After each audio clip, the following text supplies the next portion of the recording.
और सीधे लिए चलते हैं आपको कुक्षी, जहां अव्यवस्थाओं से परेशान होकर ईएमआरएस कुक्षी की छात्राओं ने प्राचार्य मोहन पाटीदार के खिलाफ बगावत कर दी है। संस्था की सभी छात्राएं मैदान में धरने पर बैठकर कलेक्टर से प्राचार्य को तत्काल हटाने की मांग कर रही है।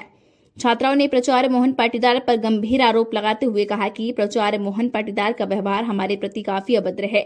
हमें जाति सूचक शब्दों के साथ अभद्र गालियां और स्कूल से निकालने की बार-बार धमकियां भी दी जाती। संस्था में तो ना तो भोजन सही से मिल रहा है और न ही पानी, अध्यापन कार्य भी सही से नहीं हो रहा है। 2 दिन पूर्व सहायक आयुक्त धार भी एकलव्य आदर्श आवासीय विद्यालय कुक्षी में आए थे। उन्होंने भी यहाँ की समस्याओं का कोई समाधान नहीं किया। संस्था की सभी छात्राएं बुधवार को परिसर के बाहर मैदान में धरने पर बैठे नारेबाजी करते हुए कलेक्टर महोदय को मौके पर बुलाने की बात करते नजर आ रही हैं। छात्राओं के धरने की खबर लगते ही कुक्षी विधायक सुरेंद्र सिंह हरि बघेल भी धरना स्थल पर पहुंचे। वहां छात्रों की समस्या को सुना और कलेक्टर धार से फोन पर चर्चा कर मामले को संज्ञान में देकर तत्काल समस्या का निराकरण करने की बात कही। साथ ही जयस प्रदेश अध्यक्ष अंतिम मुझालदा भी अपने साथियों के साथ धरना स्थल पर पहुंचे और छात्रों की मांगों का समर्थन परिसर में ही धरने पर बैठी थी, किंतु जल्द ही निराकरण नहीं होने से आगामी कुछ घंटों में बाहर रोड पर चक्का जाम करने की भी बात कहती नजर आई। इस खबर पर पूरी अपडेट हम आप तक पहुंचाते रहेंगे। आप बने रहें हमारे साथ अगली अपडेट के लिए।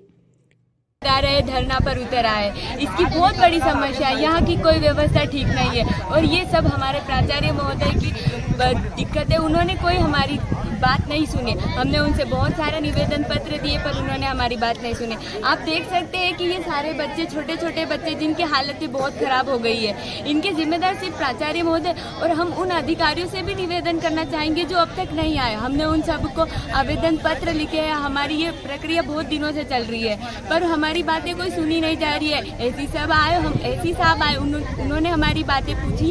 हमने उनके सामने हमारी मांगे रखी पर उन्होंने हमसे कहा कि हम 2-3 बाद हम कलेक्टर साहब को लेके आते हैं, पर उन्होंने भी हमारी ध्यान नहीं दिया और हमको ये काम करना पड़ा। मीडिया में जो खबर लगने के बाद कुछ बच्चों को डराया चमकाया जा रहा है, ये भी सही बात है क्या? ये बात सही है कि जैसे मीडिया को खबर पता चली है तो उसके बाद प्रिंसिपल सर हमारे छात्रावास में आए और उन्होंने हमको धमकाया, अपशब्दों का प्रयोग किया और धमकियां भी दी है कि मैं तुम सबको टीसी दे दूंगा। कक्षा 12वीं की छात्राओं के साथ बदतमीजी से पेश आए, वो मारने तक उतर आए वो और शब्द भी बोला उन्होंने। धार से एसी साहब किस समय आए?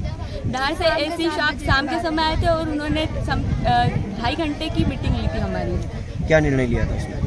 उन्होंने कहा हमारे सारी समस्याएं हमने उनको बताई। उन्होंने एक पेज में नोट डाउन किया। उसके बाद कहा कि बेटा मैं सारी समस्याएं कलेक्टर साहब के सामने रखूंगा।